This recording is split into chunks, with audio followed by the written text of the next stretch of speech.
I still walked away from that tour extremely grateful, but extremely, I think, right about taking that tour. It did put us in that weird position of you're second fiddle to this.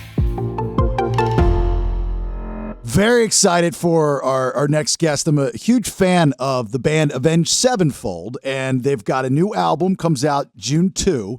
You can actually pre-order that now, but this new single is very unique, very artistic.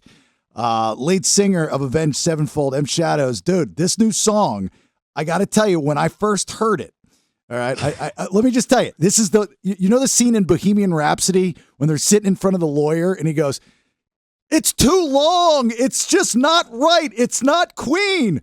That's the vibe I got. That's how awesome it is. I really like it. Thank you. I appreciate it. Yeah. We had been living with it for so long that we that sort of feeling wore off. But I remember when we first wrote it, there was definitely like, this is different. But we were quickly reminded day one when this thing released, watching some of the YouTube reacts sort of things. And people are just like, all right, ready for this banger. And they put it on and you just see their face just kind of drop like, what is this? Like, is it like, what's going on here? And so we were actually sending those around to each other, just cracking up, like, give it a couple days.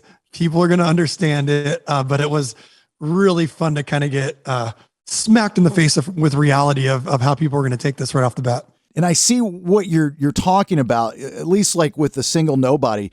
You know, it's not maybe your typical Avenged Sevenfold. It's not the scream or anything like that, but it's so story driven. It's very operatic. It's very methodical. And the beginning with that crunchy sound, I can just see that, especially as like a curtain jerking song for a live show. When you hear it, it's in it. And I can feel it. Like I can feel it just listening to it through the speakers, but I can feel it and see it live. Yeah. And one thing, you know, it's very lyric driven because it really is an existential crisis with this kind of sort of thing we all deal with, which is death looming, right? And it goes into a lot of mindfulness and a lot of almost Buddhist teachings where when death is always looming, there's two ways to go about it. If you find life is meaningless, then what purpose are you going to attach to your life to make it somewhat bearable?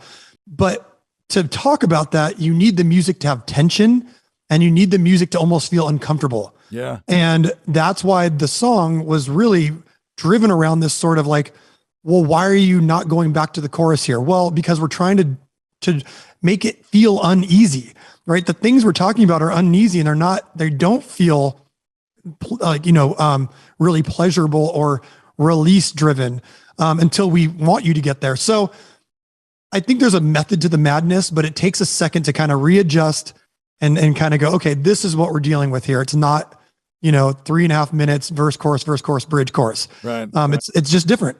How big of a rush was it? I saw you guys when you opened for Metallica, and what a phenomenal show. What was that like? Well, that was definitely a little more uncomfortable because you're not in your setting and you're in the daylight and you don't have your toys with you and you're playing a quick set and you're the opening band, right? So it's a different thing because when you're headlining, everybody's in the palm of your hand before it even happens, right? When you're opening for Metallica and the place is sort of like slowly filling up, half the venue's full, you're in the daylight getting hit by the sun, like all these. So you almost have to go to war, right? Like you got it. Like you might have some people in the pit that are like into this, but there's a lot of skeptical, arms crossed, like, I don't like these new bands. I don't want anything to do with this. I'm waiting for the real metal gods to show up. And so you have it's really a lot more, like feeling like you're going to war. Walk me through a conversation with Lars from Metallica and turning him down numerous times to go on tour with them. We have only headlined for so long. And one of the things that we heard early in our career, and one thing we respected immensely about certain bands is, if you headline, people think of you as a headliner. And if you go and open for people constantly, they'll always think of you as second fiddle.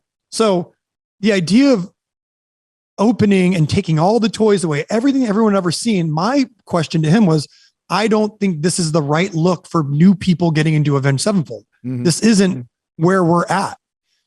But to a lot of mainstream people, it was, oh, you're the band that opened for Metallica, which put us on a higher pedestal, which was weird to me. Right. Yeah. Right. And so the conversation just went, we're not going to do that. Then they would call CAA and offer more money. And we're like, we're not going to do that. And then it eventually became like, okay, we're going to do that because we'd be idiots not to. Right. But I still walked away from that tour extremely grateful, but extremely, I think, right about taking that tour. It did put us in that weird position of you're second fiddle to this.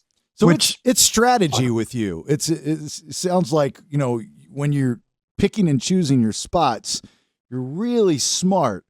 Like you're foreshadowing the future of saying, okay, how is this going to affect Avenged Sevenfold if we choose this? I think of what the perception is. Yes. Wow. I know that there's a bunch of bands that we could take out that we would sell more tickets if we did it. Yeah. But we don't want that look because then you get locked in. And that's why you start seeing these tours where it's the exact same bands going out every summer, doing the same venues. And to me, I would rather have less people at the show and be much more strategic or bizarre with who we pick or who we bring out. And that to me is just an artistic choice of like, we don't want to get pigeonholed anywhere because then the next call is, well, it's got to do as good as that tour because we did that last time. So do that again, wrap it up again, put a new name on it. How often do you, when you're out and somebody recognizes you and you've got a show nearby, give out free tickets to somebody that will come up to you? How often do you do that?